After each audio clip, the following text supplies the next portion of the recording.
Pow, pow, pow, pow. We did it. Pow, pow, pow, pow is an apt way to start this episode, isn't it, Michael? It sure is. We're doing the 1973 film Badlands Hey. by Terrence Malick. That's right. Welcome to VCR, Vintage Cinema Rewind.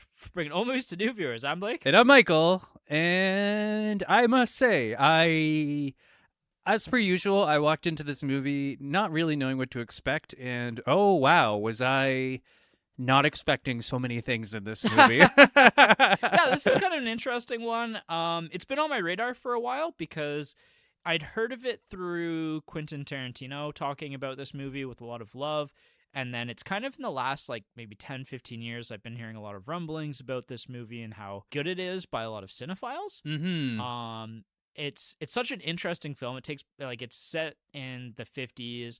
It was made in the 70s. So it's a period piece. And it's right after the Hays Code. You can tell that they're kind of putting it all on the screen. This is a very violent movie. Mm-hmm. Yeah, I was, I'll just say right now. So you had texted me saying you wanted to do Badlands. And I was kind of like, I have read your text as always. And I just went, all right, sure, whatever. And, in my head, I'm like, oh, great, it's another freaking Blake movie. And then, I watched it sitting down. And I've talked before on this podcast about how I like to go in knowing nothing because that's what leads to some of the great pleasant surprises of this podcast for me. Yeah. So, I started it, again, knowing nothing. So the movie starts. We see a young Martin Sheen walking down the street, and I'm like, oh, that's Emilio Estevez. And then the title card comes up, like, no, that's Martin Sheen. You know what? It's really cool seeing Martin Sheen in this movie because he looks, I guess, Charlie Sheen and Emilio Estevez are 50-50. If you put the two of them and combine them, you literally get Martin Sheen. Yeah, they've had that thing in Star Trek where you can, divide people. If you put Martin Sheen in one of those tanks, you'd get those It's literally carbon copy of those two. Yeah, exactly. So I'm gonna just bury the lead. I actually had quite a lot of fun with this movie. Yeah.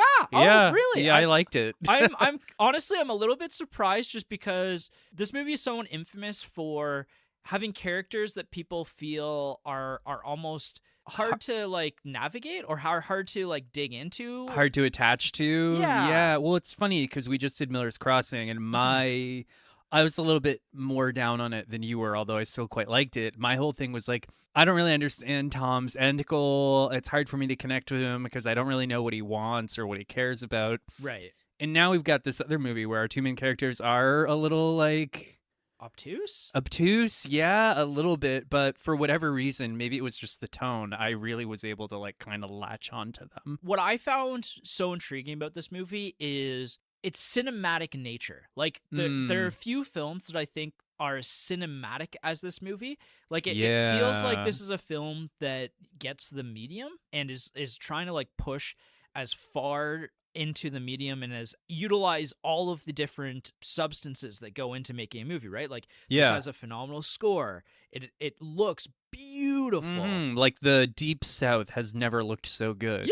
Yeah, right, exactly. And so, the plot, I wouldn't say is the most 4D chess, most exciting plot I've ever seen. Yeah, what's that meme where it's I'm 3 parallel universes ahead of you? Yeah. No, it's and I'm just sort of articulating this now. It's funny that we're doing this hot off the heels of Miller's Crossing because they're you can kind of see how they're not really in conversation with each other. I think the Coen brothers are in conversation with this movie, though. Potentially, yeah. They're interesting, companion pieces. Mm-hmm. Well, even more so, originally what we were going to do for this episode was something that tied to a movie that we've already done. And then I was flipping through my watch list, and I was like, I've been putting off Badlands for a really long time for this podcast. Maybe we should check that out. And as I watched it, I was like, oh, that score sounds super familiar to me. And I realized, it's because it's from True Romance. Yeah, so the True Romance actually steals not only a lot of inspiration in the script from this movie, but even they took musical cues from this movie. Raising Arizona, I thought about, and the poetic nature of the dialogue. Yeah, it's funny. Watching this movie was kind of man, I just love the way yokels in the Deep South talk. Yeah. It's so well, and it's similar to that where by the end of this movie, you kind of come to, it's never really said out loud, but I basically came to understand that this a lot of this movie is voiceover, which is really the Sissy Spacek character. Holly. I think it's a lot of her diary recordings of her time through the journey of this movie. And that, again, kind of reflected to me in Raising Arizona. It's kind of that same like internal monologue, but it felt very natural in this movie. Yeah, and even just like some of the ways they talk, right? Like Kit, Martin Sheen's character, he has this line, I think he says it more than once, where he's like, "Suppose I shot ya. How'd that be?" And I'm like, you know what? I've read a lot of books in my time. Never quite heard a sentence like that before. Yeah, so I think this movie is greater than the sum of its parts. Like, I think there's a lot to appreciate in this one, but I think that somebody looking for, paint by numbers, 3-act structure, who wants to see the heroes kind of conquer in the end, like, or love conquer all kind of story, like, this isn't that at all. No. I mean, like, now, like, if you want to be pedantic, you can kind of chart the act breaks here and there if you like really look for them. But yeah, it is kind of a little bit, and I think this is the nature of like a road movie. It's just a little episodic too, and it's like, now we're here and doing this, now we're here, now we're here, now we're here. Yeah, so. And I think you nailed it actually. And that's what in Ebert's review, I was reading some of his thoughts on it, and he did call this a road movie, and so he basically said that road movies are a way to kind of break free from plotting and kind of lets you kind of go with the flow of the story, which I definitely felt in this one, right? Like, it's not like, okay, we have to get to point A and then this has happened, so now we have to do this, or like there's no big objective. Like, I think there's a lot of themes here. I mean, not to cut you off, maybe that's one of the advantages of, and I mean, not to bury the lead again, but like, most of the movie is just these two characters on the run from the law and just trying to survive, and like, maybe that is one of the advantages of a story like that, is it's just like, oh, you're evading the authorities. Cool. Like, I get it. There's something romantic about that in a sense too. And like, this isn't a romantic movie at all, for a romantic relationship being at the core of it. It's more on that later. Yeah. This movie takes place in the 50s. It's a movie about a 15-year-old girl and a 25-year-old man like running away together. Yeah, it's kind of it's kind of funny how like normalized pedophilia used to be. Well, I hate to say it, but and it's weird because there's like a little bit of romance in this movie, and these two are obviously in love, and I say that in quotations because I don't think either of these characters is mentally developed enough to know or understand love. And the fact of the matter is that the relationship really isn't all that intimate. I think these are two people who basically connect because they're both kind of either insane or a blank slate. Yeah, and it's also just, I think, in a more mundane way, given the circumstances, you almost kind of feel like it's like, well, why are they attracted to each other? It's like, well, they might just be the only person of the opposite sex nearby that seems vaguely interested in them. Yeah, right? Like, I mean, like, there's obviously something dirty and gross about their age difference. Oh, yeah. But that's all, like, that's pretty apparent. Like, this movie is very self-aware of that. Yeah, I mean, and again, it's not like it frames this as like this super...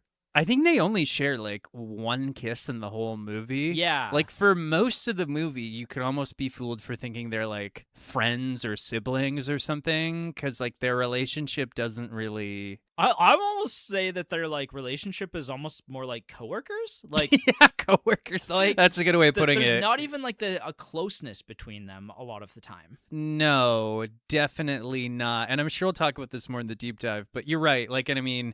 It's not like these are aspirational figures, right? Like, no. Obviously, this is a grown man preying on a child. And it's kind of like, when you watch the movie, you're like, I get why this man with these flaws would do something like that. Yeah, it's tragic. Like, it's tragic, It's tragic on a lot of levels that I think is going to be really... going to make for some interesting conversation in the deep dive.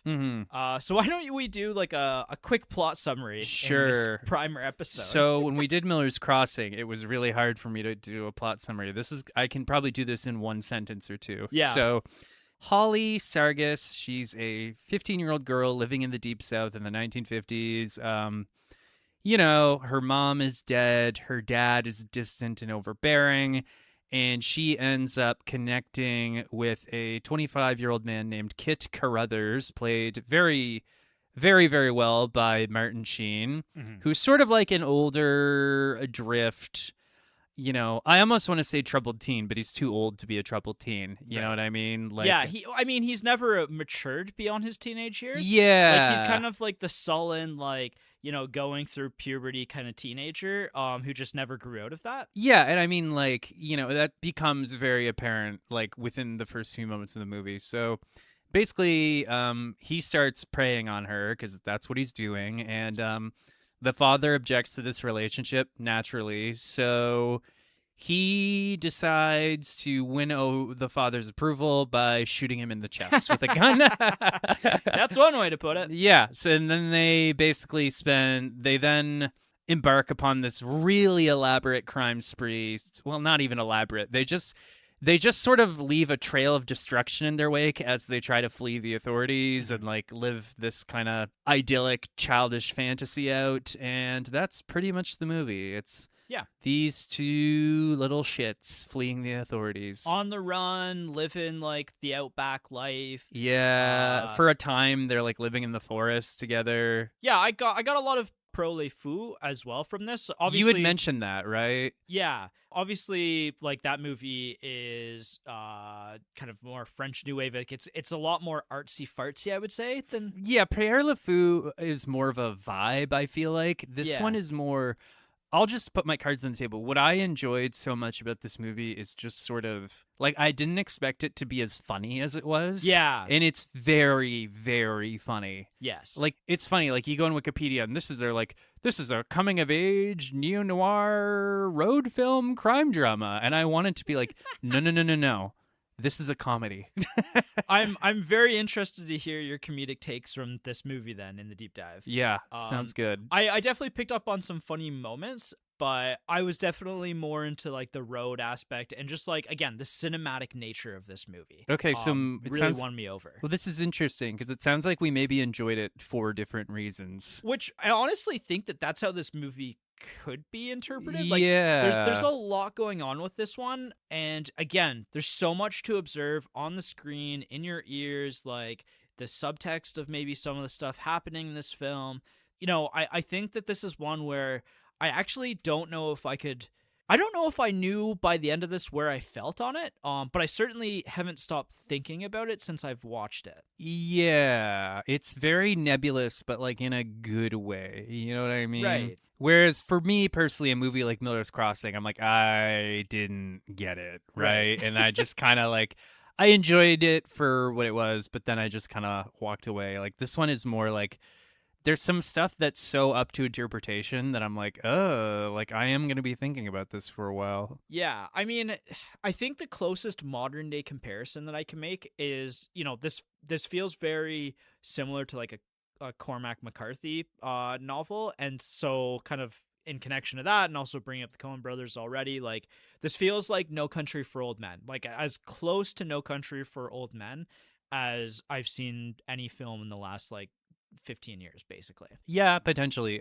Drastically different tones, but yeah, kind of. Yeah, but so you already mentioned this stars Martin Sheen and Sissy Spacek. Martin Sheen, like, both of these actors are kind of like pretty early on in their career, I think, at this point in time. Really, I think this is the movie that put both of them on the map. It's not hard to see why. Like, Sheen in particular is like, like, he fully embodies this character. Yeah, and you know what? Like, it's a character that is obviously a nod to James Dean. Yeah, to James Dean, and like that's brought up in this movie. Like, that's like self-referential in this movie, but he has this kind of charisma, but he's completely like aloof, and like often in this movie I'm like, I can't read him, and I think that's because there's actually nothing going on in his head. and we'll talk about this more in the deep dive, but there's a shocking innocence to these characters that kind of throws you off. I really agree with that. Not to spoil anything, but like early on in the movie, he quits his job and then he's at this employment office talking to what I can assume is like a career counselor. And the career counselor is kind of prodding him for information, like, well, why'd you quit your job? And he's just kind of like, I don't know, I just didn't really feel like it. And the guy's like, all right, can you work with animals? Like, do you want to be a cowboy? And he's like, yeah, sure, I guess I can do that. And you're sort of like, the vibe I was trying to get from him, like, oh yeah, he's 25, he doesn't really have, he feels directionless. You know what I mean? Absolutely. But like, he doesn't seem able to like really articulate that to himself either. Like, he's just smoking a cigarette and like looking so disenchanted in that moment. Yeah, and I think that there's some sort of meta commentary on America and the American dream a little bit there that we'll talk about in the deep dive as well that I find really interesting. Like, I think that this is a movie kind of about America, especially kind of related to the violence, right? Hey-oh, yeah. So that's something that's comes back over and over. And Sissy Spacek as well is awesome. Like, I think her narration in this movie is absolutely incredible. Like, it's very deadpan. The way that her narration is interwoven into this movie is it's particularly interesting because it's very deadpan, but it's also very poetic. But it's over top of some like really horrific things happening in this film. Yeah, absolutely. So this is really just those two starring together, and I would say other than like Warren Oates playing Sissy Spacek's dad, like there isn't really anybody else big in this movie.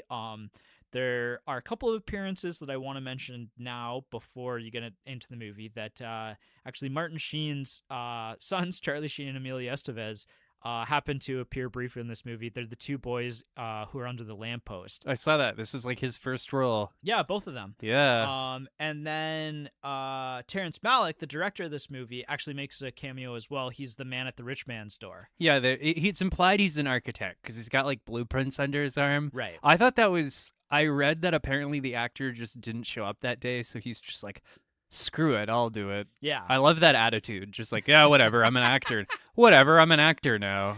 Yeah. Actually, you know what? Like, knowing that, and like for as small of a part it was, like he did a good job. Yeah, he like does. He actually, I'm like, I didn't know that until after I had seen the film, and I would not have guessed that he was the director. I mean, like, I don't think it's not like Pulp Fiction where Quentin Tarantino shows up and you're like, man, you just don't have it. You don't have it the same way that like Samuel Jackson is like, you don't have the sauce. Yeah. Like, I wonder if he ever acted again, because he probably would have been good at it. Yeah. I agree. Yeah. Have you seen any other Terrence Malick movies? No. So what's funny is that, and again, me walking in knowing nothing, when the credits started rolling, it's like a film by Terrence Malick. I was like, Terrence Malick? Like, this was a Terrence Malick movie? So I gotta be honest, I don't really know much about him.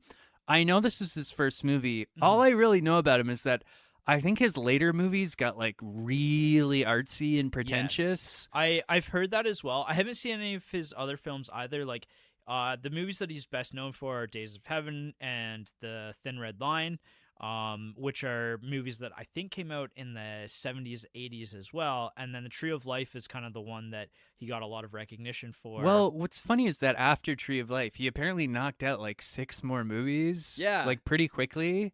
Because I think prior to that, he was notorious for like doing a movie every 10 years or something. But like those 6 movies he did, I heard nothing about them. Like, I'm pretty sure they all bombed, right, commercially, if not critically. So yeah, he's kind of an interesting figure, and he also is somebody who's never really done any interviews. Like, he's not somebody who's interested in the limelight, which is so interesting that he chose to like write and direct a movie like this. Where it's like centrally about characters who one in particular like comes to really love that limelight. It's sorry, go on. And like you almost kind of got to wonder, like, is this somebody who is so uncomfortable in his own skin that like this is an exploration of another character who's maybe not as comfortable in his own skin as he might let on, but somebody who eventually finds that comfort in the limelight regardless of what kind of light that is. Yeah, it's hard to say. I mean, I gotta be honest, I know shockingly little about Terrence Malick. All I know about him is that he's apparently really pretentious, but like I don't even know if that's true or not. It's just kind of what I heard from my friends in film school. Interesting. Yeah, I mean, he would definitely be somebody who people would probably studying film school. And he has, I think, himself that kind of film school background. Well, what I found funny is that he's apparently independently wealthy. Like I think he comes from a family of oil barons. Oh, interesting. So I mean, you know what though? I mean, here in the year 2026, we've seen what how much horrors extremely wealthy people can inflict upon the world. So I'm like, we need more rich assholes like this, like just weirdos who make their weird movies. Yeah, I mean, that's a lot of directors, like more than you think, come from wealth, because it's really hard to break into Hollywood, right? Yeah, I mean, like, to be honest, like just making art itself is kind of like, it's sort of like a rich man's game, you know? Yeah, pretty much, right? So who is this movie for? Does it hold up to a modern day watch? I think that it does hold up to a modern day watch if you kind of know what you're getting into, right? Like you're getting into that that poetic dialogue, the beautiful scenery, the score just hitting at all the right moments. Like, you know, I was so sucked in by the score and the music that, like, you know, I don't know that I was fully invested in the plight of these two characters. No, but I was certainly like, I was interested to see what kind of arc the characters would have, particularly Holly. I really like, there was something about Holly's character, and it was probably a lot of the voiceover narrations where, you know, like I think that there's something truly psychotic about Martin Sheen's character. But with Holly, like there was a moment in time with me where I was like, oh, I think that this is a character who has the ability to develop in this film. Yeah, we got to talk about Holly. You know, I'm just going to add on to, I agree with everything you said, but also like we shouldn't undersell just how entertaining this movie was. Yes. Like I was laughing. So I had a good time. Yeah, no, I definitely did as well. It's just like, again, it's a road movie. Like it's a movie full of interconnected scenes that don't have like a big overarching, like tightly written plot necessarily. Yeah, it's like more about the sequences than any kind of specific arc. Yeah, you know. Yeah. So is this a father-daughter movie? Ugh, I hope not. Kinda. It is a little bit, I think. Like, and I want to talk about Holly and her dad's relationship in the deep dive as well, because I think, I think that there's a lot there to dive into, and I think that kind of their relationship, but as brief as we see it, really helps to kind of understand her character in this film. Yeah, I am inclined to agree. Yeah, so I think, you know, again, if you love True Romance, I think that this movie, you know, maybe isn't as quite as funny as True Romance, but it's definitely, again, more cinematic than it. I think, you know, Natural Born Killers is also a movie that was written very inspirational from this one. That's not a movie that I actually really enjoy all that much. I've only seen it once and I kind of hated it. Natural Born Killers? Yeah. I've never actually seen it either. Jason's a huge fan. I watched it in my early 20s, and like I finished it, but I was really angry with the whole movie.